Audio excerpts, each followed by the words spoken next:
Hello and welcome to PJ TV. Thanks for visiting my YouTube channel. Please consider subscribing. Thank you very much. Karon gusto lang kumahatag og mga tips alang sa mga beginners, no?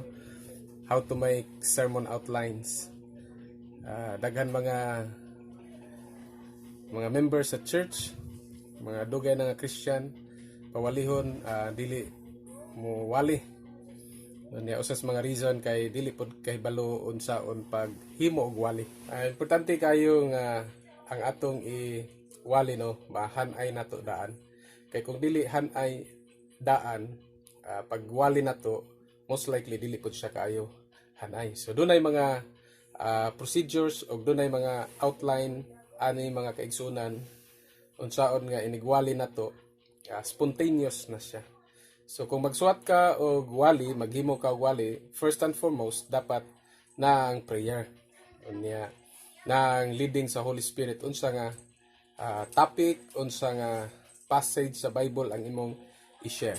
So una, pag maghimo ka og wali, ang una nimong ibutang sa imong sermon outline is ang text, unsa nga passage sa Bible ang imong gamiton. Like for example, John chapter 3 verse 16. So imo na dito ibutang text unya John 3:16. Pagsunod sa imong text sa ubos, imong ibutang topic. So out sa John 3:16, unsa nga topic ang gusto nimo i-share? Gusto ba nimo i-share ang pananglitan mo ka nga the love of God? So ang imong topic ang gugma sa Dios. So una, text, topic, ang sunod theme.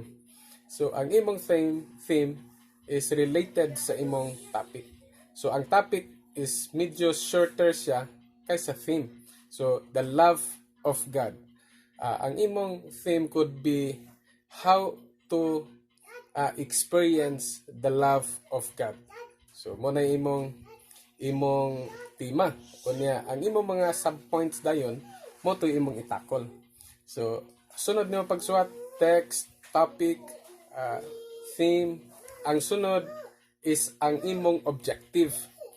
So kining imong objective imong isuwat gyapon pero dili ni siya kinanglan nimo isulti inigwali. So for example, imong objective pagwali nimo sa love sa Ginoo, unya may ka nga I would like people to understand, to personally experience the love of God, or mahimo silang confident sa love of God sa gugma sa Ginoo after ka mag-preach. So mo na imong objective. This is the thing nga naa sa imong una-una ug sa imong kasing-kasing nga gusto nimo ma-accomplish out ana nga sermon nga imong i-preach. So sunod na ang intro. So muhimo ka og intro to connect sa imong first point. So mogamit ka og mga life stories, mga quotes, mga kanang questions inguna na. So after sa imong intro, so dili na dayon ka sa imong first point. Mayon ka nga pwede nimo i-define what is the love of God. So point number 1 ana. Unya imong point number 1, pwede ka mohimo og subpoint nga, like for example, A, the love of God is ana. So imong i-define based sa itudlo sa Bible.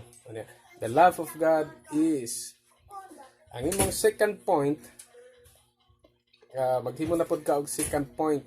Depende na nimo unsa imong kuan. So the love of God, imong gusto may tabo nga ma-accomplish nimo ang imong objective. So mo na imong itakol ri sa imong point number 2. Point number 1 ug point number 2. Paghuman nimo sa point number 2, wadto ka sa point number 3.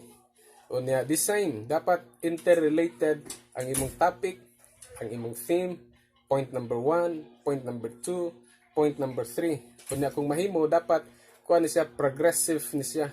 So mura kag nagsaka, nagangat ang imong information regarding sa love sa Ginoo. So ingunan na siya ni pagkahuman, conclusion or application. How people should apply sa imong giwali. Obviously, sa point number 1, you have to kanang muhatag yapon ka og mga initial application. Point number 2, initial application. Point number 3, initial application. Up until maabot ka sa conclusion. So, kung magsuwat ka sa imong sermon outline text, topic,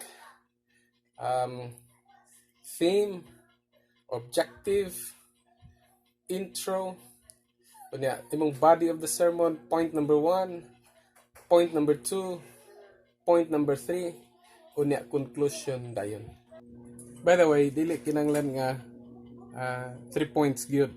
Pwede 2 points lang, pwede 4, pwede 5. Depende na dayon na sa imong mga information nga na-gather regarding sa topic. So, ang importante mga kaigsunan nga ma-accomplish nato ang atong objective ana nga sermon. So, salamat kung doon na mo yung mga suggestions o mga topic nga pwede na to hisgutan, feel free to comment down below. And God bless.